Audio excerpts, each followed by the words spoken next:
Hey there. So this is a message for you if you are in a heterosexual relationship, meaning you're in a relationship with a man and you are a woman. Oh, yes.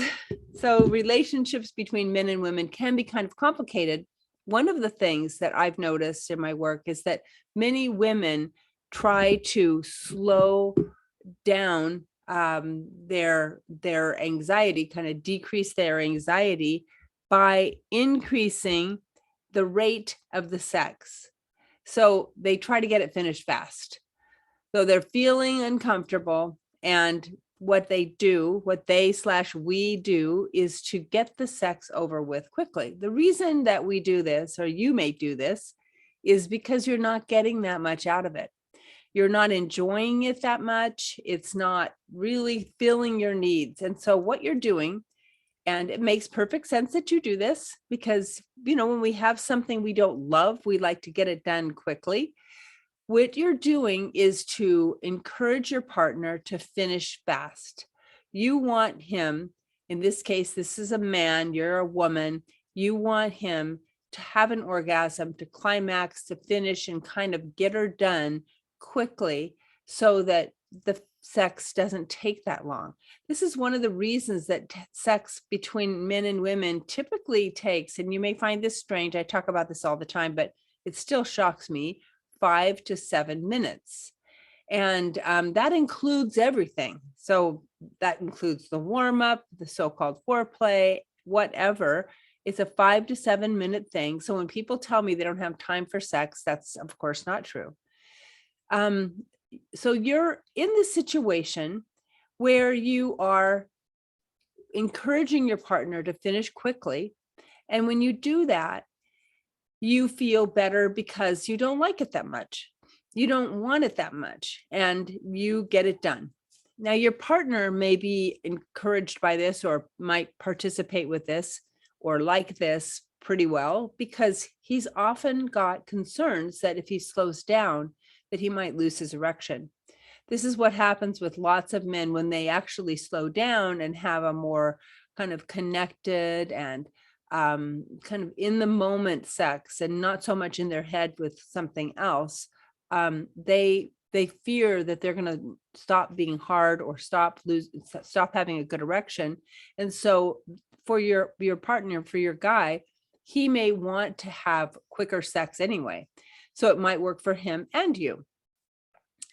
Yeah, that's what happens. It's a problem though, because when you have sex that's too quick for you as a woman, you're not going to ever really be warmed up. And that means that when like maybe after 20 minutes, you might feel kind of, turned on. Lots of us have what's called reactive desire, which means that as we have sex, we get more turned on. But if you are having sex that lasts 5 to 7 minutes, you don't have a chance for your body to actually come into the experience.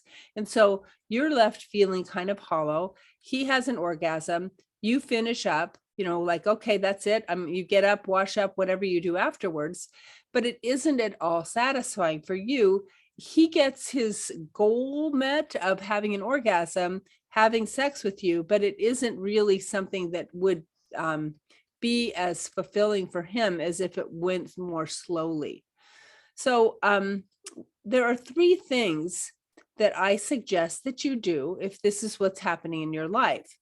You're checking the box here, and this is still duty sex. Now, it doesn't mean that you're not having fun or that it's always bad, but when it's quick and you're pushing it to get over quickly, that falls into the category of duty sex because it's not for you.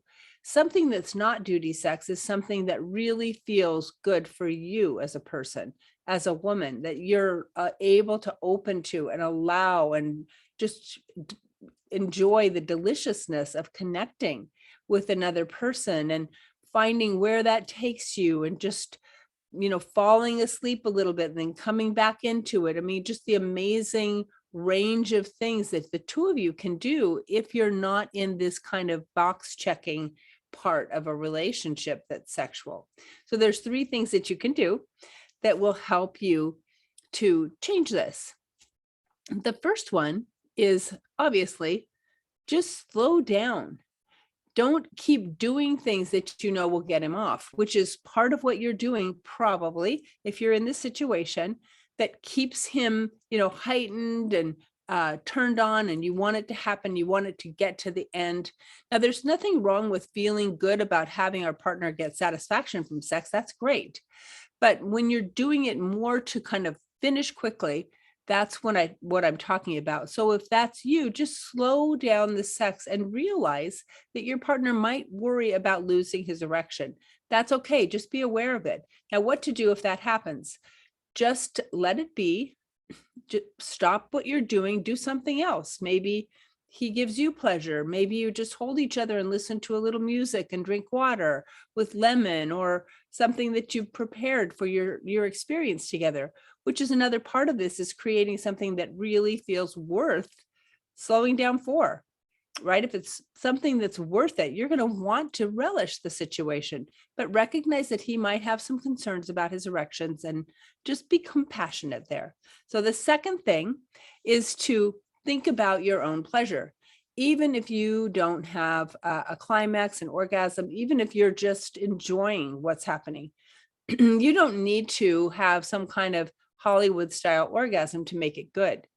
Just enjoy whatever's happening. And if you don't enjoy it, which is kind of like really critical to quality here, if you don't enjoy it, let your partner know what you might like to, and that would make you enjoy it. So give your partner some feedback, what you might like different. And it could be something tiny, like maybe I talked the other day in a blog post about having short nails. If you're someone who has sex with a woman, make sure that whatever's happening between the two of you, that it isn't uncomfortable for you, that you have plenty of lubrication, that you feel comfortable, that you feel warm enough. That's a huge thing for lots of us, that you feel safe enough, that the lighting is nice for you. Give your partner some feedback about what you might enjoy when you're together. And if he has not got kind of that kind of sense of who you are, this is a great opportunity for you to start teaching him, training each other. So you're training each other to what would be more and more fun, going deeper and deeper into a connection there. The third thing is to recognize his anxiety. One of the things that many men do is what is referred to as jackhammer sex. And they do this partially because they like it, and partially because they think we like it because they've watched it on porn. And it's not bad necessarily, but it may not be good for you. So if you're someone who doesn't like rapid penetrative sex, let your partner know that. Maybe slow that down, or have it as something on the menu, but not the only thing on the menu. So these are the three things. Slow it down, remembering he may be worried about ED, losing his erection. Think about your pleasure and give him feedback and information about what you might like. And the third thing, recognize that he might be anxious about slowing down, because this is a change for you. When you say, I want to spend some more time together, I'd like to make sure that we both have pleasure. And I just want to make sure that you and I, can really connect. And I want to make this kind of special. He could feel a little bit apprehensive, like, oh, what does she mean? I don't know, like, am I not doing it right? Have I not been good? Whatever, does she not like my penis? Whatever. This comes up for lots of people. But reassure him, tell him, that, he's fantastic. You love him. You want to be together. You want to enjoy this, but you'd just like to spend some more time. So that's what I've got for you today. I hope you have an amazing day. I hope it's warm where you are, and that you think about taking more time in your sex life so that you can have what you really want, even in those little times when you're together on a Tuesday or whatever. I don't know how often or when. 50% of Americans have sex less than once a month. So less than once a month, one or fewer times a month. So if that's you, and this is your only time in the month of February that you're going to have sex, make it count.